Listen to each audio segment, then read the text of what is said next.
6-июнда Жогорку кеңештин депутаттары Шайлообек Атазов, Жалалетдин Нурбаев, Фархатбек Алимжанов элдик дарыгерлик коомдук бирикмесинин өкүлдөрү менен жолугуп, элдик медицина жөнүндө мыйзам долбоорун демилгелөө сунушун талкуулашканы белгилүү болду. Парламенттин басма сөз кызматы билдиргендей, талкуунун жыйынтыгында Шайлообек Атазов Саламаттыкты сактоо министрлигине аталган мыйзам долбоорун иштеп чыгуу үчүн кеңешме топ түзүүнү тапшырды. Ошол эле күнү жолугушууга катышкандардын бири ракка каршы бирге коомдук фондунун аткаруучу директору Гүлмира Абдыразакова аталган мыйзам долбоору чуулганду табып, Хашим Зайналиевдин демилгеси экенин социалдык тармактагы баракчасына жазды. Элдик медицина жөнүндө мыйзам долбоорун демилгелөө сунушу социалдык тармактарда кызуу талкууларга жол ачты. Бирок мыйзам долбоорунун өзүнөн дагы аны демилгеледи делген адамдын Хашим Зайналиев болушуна көпчүлүк курч реакция көрсөттү. КММАнын ректору профессор Индира Кудайбергенова Жогорку кеңештин депутаттарына кайрылып, Зайналиевдин демилгесин колдобоону суранды. Мыйзам долбоорун сунуштады делген Хашим Зайналиев деген өзү ким? Эмне үчүн коом анын демилгечилигин негативдүү кабыл алды? Элдик медицина жөнүндө азыркы мыйзамда эмнелер жазылган? Политклиника медиасы талдайбыз. Өзүн элдик дарыгер табып деп атап алган Хашим Зайналиев коомчулукка айланасында болгон бир катар ызы чуулар менен белгилүү. Ал курамында кандай заттар болгону белгисиз дарылар, акылга сыйбаган жолдор менен онкологиялык ооруларды дарылап келген. Зайналиев 2016 жылы жай айында эмчек рагы менен жабыркаган аялга наркозсуз операция жасап, анын кесепетинен бейтап каза болуп калган. Ички иштер министрлиги табыпка карата мыйзамсыз дарыгерлик кылуу беренеси боюнча кылмыш ишин козгогон. Анткени анын дарыгерлик ишмердүүлүк жүргүзүүгө уруксат берген лицензиясы жана тийиштүү билими болгон эмес. Бирок маркумдун жакындары жана башка жабырлануучулар анын үстүнөн арыз жазуудан баш тартышкандыктан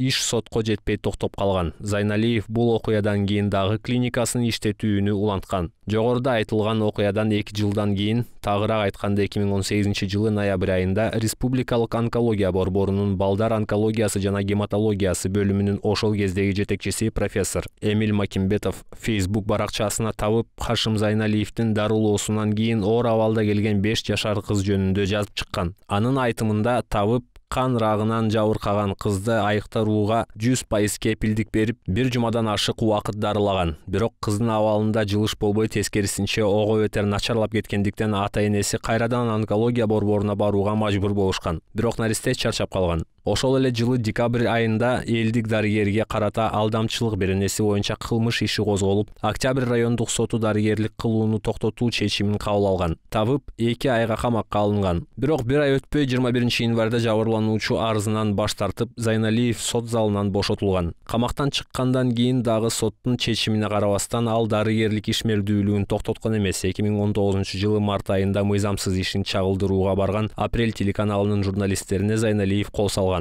Здравствуйте. Как у вас дела?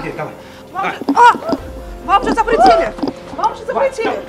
2020 жылы октябрь айында Зайналиев коронавирусту Авран менен дарылоо боюнча протокол иштеп чыкканын жана Садыр Жапаров менен жолугууга аракет кылып жатканын 5-каналга берген маегинде билдирген. Биз ошол коронавирусту оорусун дарылаткан дарылоонун протоколун иштеп чыкканбыз. Кийинчерээк 16 апрель күнү президент Садыр Жапаров социалдык тармактагы баракчасына кыргызстандык дарыгерлер COVID-19дан 1-2 күндө айыктыруучу эффективдүү дары тапканын жазып, видеосун жүктөгөн. Видеодо У коргошун деп жазылган бөтөлкөлөр көрсөтүлүп, ал коронавируска каршы жаңы дары экени айтылган. Ошол эле күнү ошол кездеги саламаттык сактоо жана социалдык өнүктүрүү министри Алымкадыр Бейшеналиев коронавирусту У коргошун менен айыктыруу ыкмасы тууралуу айтып, түз эфирде У коргошун ичкен. 2021 жылы 17 апрелде УТРК коронавируска байланыштуу сюжет жарыялаган. Фактчек KG басылмасы аталган берүүгө анализ жасап, анда телеканал ачык эле У коргошун менен дарыланууну жарнамалаганын, медициналык билими жок Хашим Зайналиевдин эксперт катары сүйлөгөнүн аныктап чыккан. УТРКнын жетекчилиги бул окуя боюнча бизге салттуу эмес медицинаны түшүнгөн бирөөнүн ою керек болгондуктан ал кишиге кайрылганбыз деп комментарий берген. Ал эми 7 майда Вести KG басылмасынын түз эфиринде мурдагы министр Алымкадыр Бейшеналиев Хашим Зайналиев менен жолугарын билдирген.